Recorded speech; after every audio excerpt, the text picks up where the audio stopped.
Wow, I hope you guys ate your fiber because you're going to be clogged up after this one. You guys, Bitcoin has been defending this area for the past 365 days. We'll talk about what will happen if, as of right now, we're bouncing there again. If we can defend it one final time, things could get even more explosive than anyone could have ever thought. And we're going to be talking about this minor cryptocurrency that actually is on track to smash Bitcoin in 2020. Is this possible? Could we see an altcoin absolutely erupt? As well, almost 36 hours Bitcoin defending this area, guys. This is really important. We'll take a look into what this means if we can defend it. Only a day away from the weekly close. We'll talk about what we need to look for here to be on a bullish upward trajectory. And as well, Bitcoin exchange balances are actually down over $3 billion from just 2 months ago. What does this mean? It might sound pretty bad at first, but maybe it's not as bad as you might be thinking. Wow, let's get into the news. Wow, what's going on, everyone? Welcome back. Guys, today we have a lot to delve into. This is the weekend, and potentially could we be forming that CME gap that we mentioned? There's a lot to delve into.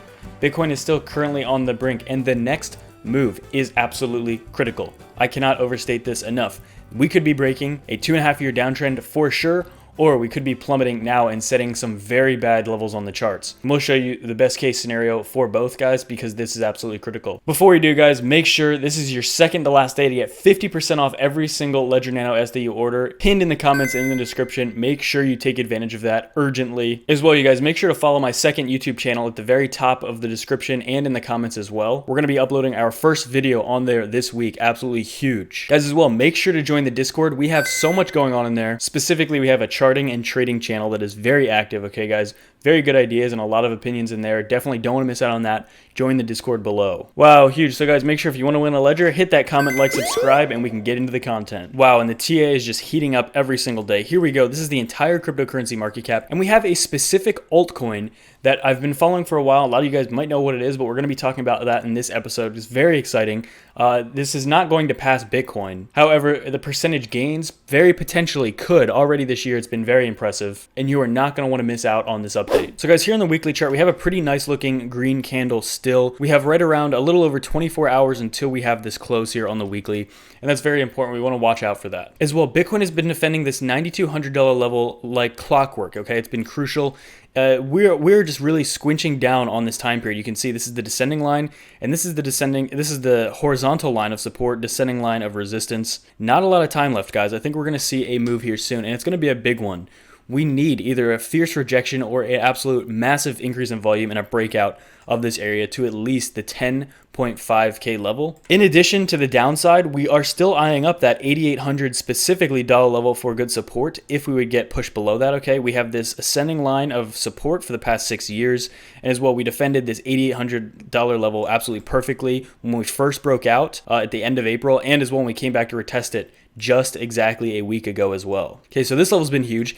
88's been huge for support over the past few weeks, and 92 has been huge for support as well, specifically over the past week. Bitcoin really needs to get above and break above some of these levels. There are still some negative indications on the lower time frames, guys, but overall, everything's kind of up in the air still. We're in a very critical position. We broke some very critical levels here on the daily chart for Bitcoin. And you can see this orange line. This is another reason why this is so critical. Simple TA going all the way back here. At the summer of 2019, we had that descending triangle. We also found some support here when we rallied back up. Some of the two biggest daily candles in Bitcoin's history, from about 7,500 to 10.5K, over $3,000 in 2 daily candles. And then when we broke out at the end of 2019 in this inverse head and shoulders, this played critical resistance and support. And as well, right now it's playing a lot of resistance and turned support, okay? Resistance has turned support. So we don't have a lot of room to the upside left unless we're gonna get a breakout. We essentially can't go any higher now unless we get a massive breakout. We're at the peak, okay? Okay, and this is the best way to illustrate that. We are absolutely getting squinched here. There's no more room to go upwards unless we absolutely break out of this massive trend. So that's what we're watching and waiting for. Hopefully it doesn't happen this weekend, okay? We want to see this happen ideally next week. This weekend hopefully can be used as kind of an evening out period for some of the indicators, and also just to maybe do what we did last weekend where we create a gap to the downside, okay? What I mean by that, I get a lot of questions about the gap. So basically, you see this massive gap here is because the CME was closed for 2 days on the weekend. And when it opened back up, Bitcoin's price was significantly below it. So here, let's say that we dump all the way down to 88 over the weekend. What we would do is something like this, where we have this gap and then the price starts here. And then what that means is most likely, because these gaps tend to very much often fill very quickly as well, we could get another gap to the upside. But as you can see here, this gap that we filled this week basically filled exactly to the gap and then went back down. So it's really hard to argue against these gaps right now, okay? Look at this. This is exactly what it needed to fill. This box here, which was drawn on before this gap filled. We drew this box on here when the price was only here. And you can see it went up and it filled pitch perfect. It went slightly, it wicked on a 4-hour candle, it wicked slightly above it, okay? Only about $80 above this, but then quickly wicked back down, okay? Had more candles testing this, trying to get above it. It could not. And now we're just still fluctuating within this period. Wow, and before we get into this very interesting altcoin, guys, make sure, if you haven't already, check out T4 if you want to learn some very basic but very interesting and some very eye-opening patterns and charts. Absolutely critical. Take a look in the description. T4, huge. And as well, if you want $40 off T4, put in the code JUICE at checkout. So guys, this miner crypto is on track to actually smash some of Bitcoin's gains this year. So specifically, we're going to get into this. It's very interesting. One miner crypto has doubled in price since January, with many expecting that it could climb a lot further. So guys, yes, you guessed it. It is XTZ or Tezos. And for anybody that uses some simple apps to get crypto, some very fast ones like Coinbase, it is on Coinbase as well. I've talked about Tezos before, and I do hold Tezos. It's a very interesting coin here. It has risen by 85% since the beginning of the year, adding to gains made last year and giving Tezos a market cap over 1.8 billion.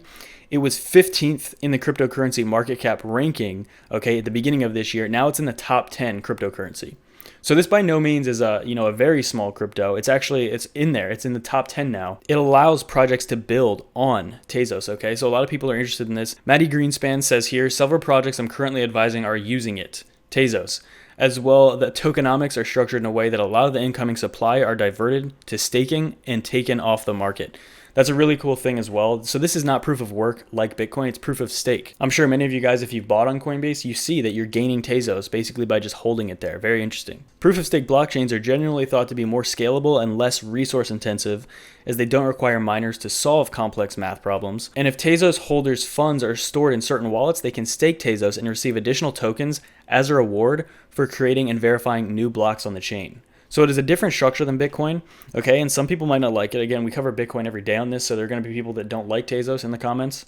Totally fine, guys. But again, this is very likely to get some nice valuation going through this year if the entire crypto space goes on a nice run. It says here, it is one of the more promising projects to come out of the initial coin offering area, which gives it an edge in times such as these, when Bitcoin price appreciates and lifts the market for a select few quality projects. Okay, now I want to cover this briefly as well. Bitcoin exchange balances are down 3 billion. So what does this mean exactly? So basically, investors are moving, okay, their crypto away from exchanges and towards cold storage because of something that happened in the past 2 months. Exchanges continue to see steady Bitcoin withdrawals. They're down over 300,000 Bitcoin, which is currently over $3 billion worth of Bitcoin since Black Thursday, which was 2 months ago on March 11th, March 12th, which is the lowest balance held on exchanges since May 22nd of 2019. So basically, this is the lowest balance that's been held on exchanges for the past year. So moving Bitcoin to cold storage actually limits the accessibility of crypto and makes it more difficult to sell. But what it suggests is investors are taking a longer term approach to Bitcoin. And what this trend also indicates is that investors may be losing trust in centralized platforms, as indicated by the fact BitMEX accounts are actually, they account for 1/3 of all of the crypto withdrawn from exchanges over the past few months. Okay, BitMEX, everybody knows, everybody sees those alerts when people get wrecked on BitMEX. And I think maybe people are taking a more long-term approach because a lot of people are anticipating that we're about to see a rally that we have not seen in the history of Bitcoin. So guys, absolutely crazy, amazing stuff. Make sure to get your ledger. Make sure to smash your comment for this ledger as well. Guys, join the Discord. And as well, if you want to learn some really basic TA and really just get a nice understanding of the market, and as well some tips and hints that even more experienced people with TA will appreciate, check out T4 below, guys. Absolutely huge. In the comments and the description. You're not going to regret it. We have dozens of people joining every week, guys. Absolutely massive.